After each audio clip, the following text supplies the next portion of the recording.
What's up, everybody? It is Luke Feller with the Sideline Scoop, and today we're going to be covering the Packers versus the Eagles coming up on Sunday. I think it's like the game of the week at like 4:25 Eastern. Should be a good game to watch. If you guys are new to this channel, I post Packers videos pretty much every single day. So if you're a Packers fan or you enjoy hearing about Packers information, make sure you subscribe to the channel down below. So the first thing I want to cover in this video is this Eagles offense led by Carson Wentz. And coming into this year, I honestly thought that Carson Wentz was going to be a great quarterback. I talked about it in a video a long time ago when no one was really watching, when I used to talk about fantasy football occasionally. And my prediction was Carson Wentz is going to be a top 5 quarterback this year. Top 5. Stop it. Get some help. And he hasn't been anywhere near that whatsoever. Definitely a wrong prediction on my part, but he so far this season has 2,541 yards, 16 touchdowns, a league-leading 15 interceptions, and a 58.1% completion percentage, and he's had 2 interceptions in 6 games so far this season. So far this season, Carson Wentz has not looked good. And during this week, there was lots of talk on sports media about, Carson Wentz. Most people think, of course, he isn't playing good because he isn't playing good. And the conversation is it just him, or is it also the fact that he really has no help on the offensive side of the ball? So if we take a look at his receivers, Travis Fulgham is the number one guy when it comes to yards, having 33 receptions for 467 yards, and Richard Rodgers, tight end, is second on this Eagles team. So they just don't really have the best options for Wentz right now at the receiver position.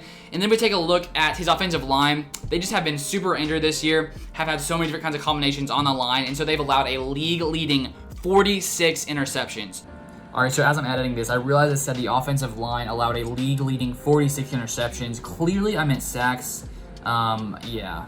So if Carson Wentz is sitting back there, he has no time in the pocket. People are rushing him. People are sacking him. He's throwing balls up. He's throwing interceptions. His offense just has not looked good this season. If you take a look at their scoring offense right now, they're 25th in the NFL, averaging 21.5 points per game.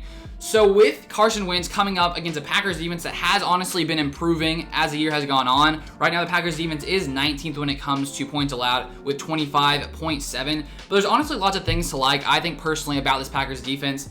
And I know that there are lots of weaknesses on this defense. Lots of people would say it's Mike Pettin, his play calling, which, could be the case a lot of times. But even though they do struggle at times, I do think that they are starting to improve, especially when you sort of take a look at the turnovers that they're starting to force. So right now, through the entire season, they have 12 turnovers, which is in the bottom half of the NFL, but they have been sort of increasing in that category in the past few weeks. So in the past 4 games, they have 8 turnovers. And last week versus the Bears, Darnell Savage had his first interception. He finished the day with 2 interceptions in that game.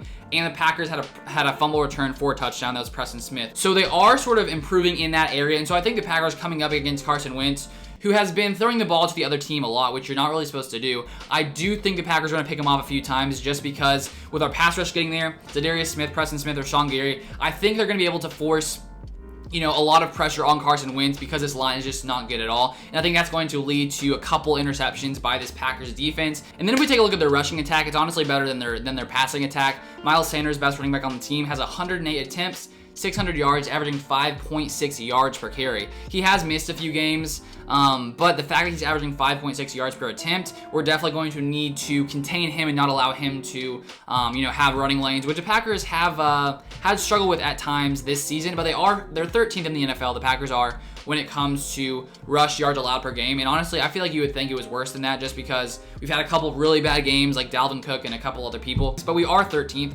So top half in the NFL, not too terrible. So we're definitely going to need to contain Miles Sanders. So now if we switch over to the Packers offense, we are number one, baby, when it comes to scoring offense in the NFL right now. 31.7. We are barely ahead of the Chiefs after that, 41-point game versus the Chicago Bears.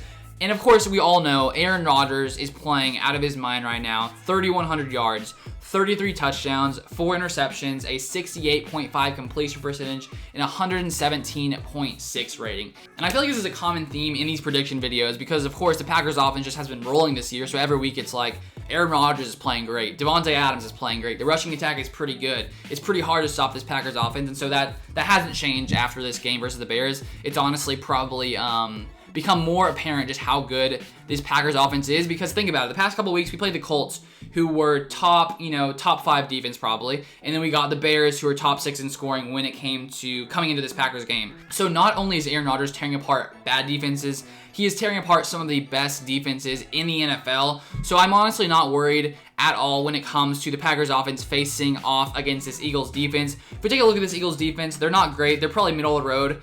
They're 16th when it comes to scoring defense, at allowing 25.2 points per game. And the Eagles passing defense is definitely much better than their rushing defense. When you take a look at their passing defense, they are 8th in the NFL, allowing 210.7 yards per game. And then if you take a look at the rushing D, they are 23rd, averaging 128.2 yards per game. So I do think coming to this game, Aaron Jones and Jamal Williams should be able to get going. If we take a look at their stats for the season, Aaron Jones, 130 attempts, 624 yards, averaging 4.8 yards per attempt. And Jamal Williams, 38 attempts, 409 yards, 2 touchdowns, averaging 4.2 yards per carry. So I do think this Packers offense is going to continue the trend of putting up points in this game. And so my score prediction for this game is going to be Packers 34, Eagles 24. So I'd be curious to hear what your guys' score prediction is. So make sure you drop that down in the comments below. But that's basically what I wanted to cover in this video. Let you guys know my thoughts on this game. So if you guys enjoyed it, make sure you smash the like button down below. It really helps push the video out to more people. And if you want to see some more Packers content, some more NFL content, I post pretty much every single day. So make sure you subscribe to the channel down below. But that is going to be all for today. Thank you guys so much for watching. And as always, go Pack, go, baby.